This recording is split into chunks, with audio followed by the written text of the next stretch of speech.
I swear I'm not naked. See? Not naked. Mm-mm.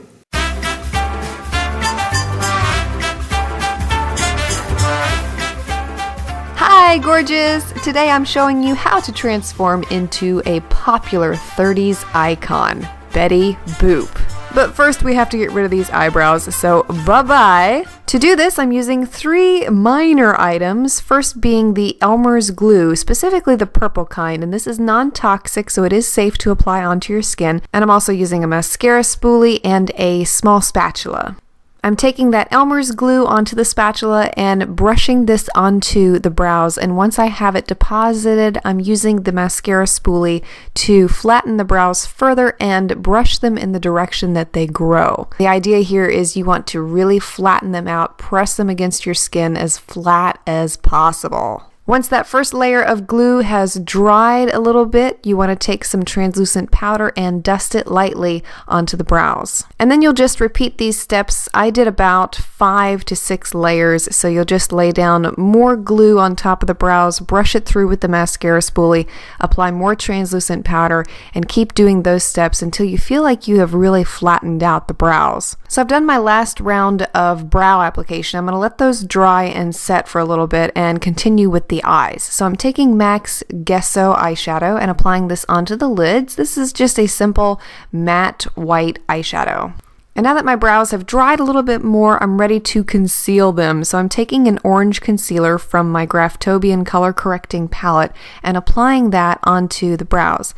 And you may be wondering, why are you using orange? Well, if you study my brows closely, you'll notice that there are blue tones from the hairs that are still showing through. So to cancel out those blue tones, I'm using orange. Because blue is opposite orange on the color wheel and complementary colors will cancel one another out. After I've applied that orange concealer rather heavily, I'm going to blend along the edges with a beauty blender and allow that to set until I'm ready to do my entire face. So I'll be looking a little crazy in the beginning of this tutorial, but we'll fix it at the end. Continuing with the eyes, I'm taking MAC's Copperplate eyeshadow and contouring the outer socket of the eye with this shade. Very small amount, no need to go overboard. I'm keeping the tones in the eyes black and white since she was a black and white character. Then I'm taking a white eyeliner. This is NYX's Jumbo Pencil in Milk, and I am heavily lining the lower lash line with this eyeliner.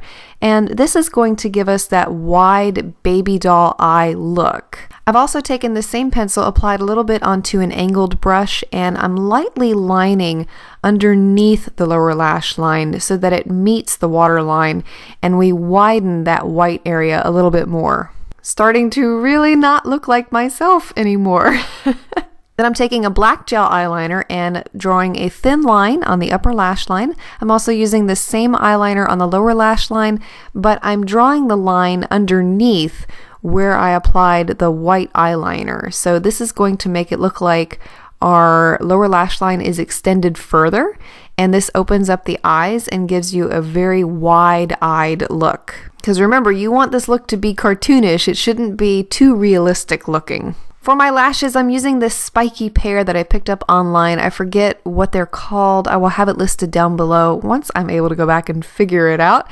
And before my lower lash application, I'm applying a under eye moisturizer, and then I'm applying my yellow color corrector and my regular concealer. And I'm doing this now before the lash application so that I don't mess up anything that I'm applying onto the lower lashes. For the lower lashes, I couldn't find any lower lashes that I really liked that were good enough for a Betty Boop look, I felt like. So instead, I'm using individual flares, and I'm applying these in a pattern of 3. So I have a cluster of 1, 2, and 3 to give it that wide-eyed look like Betty Boop has.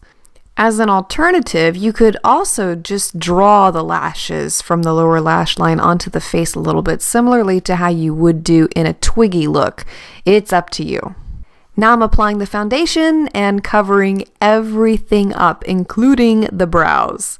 And I'm using a beauty blender with very minimal pressure to blend this into the skin, being real careful not to disturb any of the orange concealer around the brows.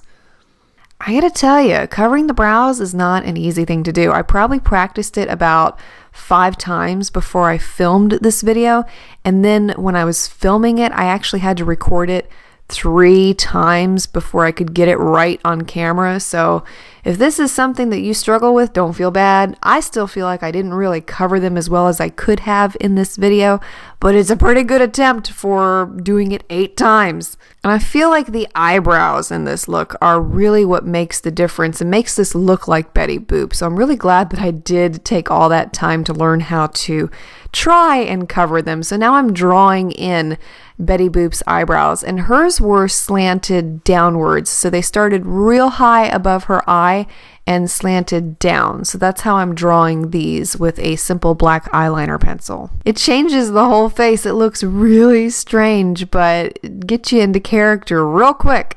For Betty Boop's lips, she had that bee-stung look, so that's how I'm drawing the lips here. I'm not filling them in completely. I'm focusing more on the center of the lips to create that bee-stung shape. And I'm using a darker red lip liner here because I want to add a little bit more definition to the lip shape. And once I have the lip shape drawn, then I'm filling it in with a red lipstick, and this is Best Red from Milani.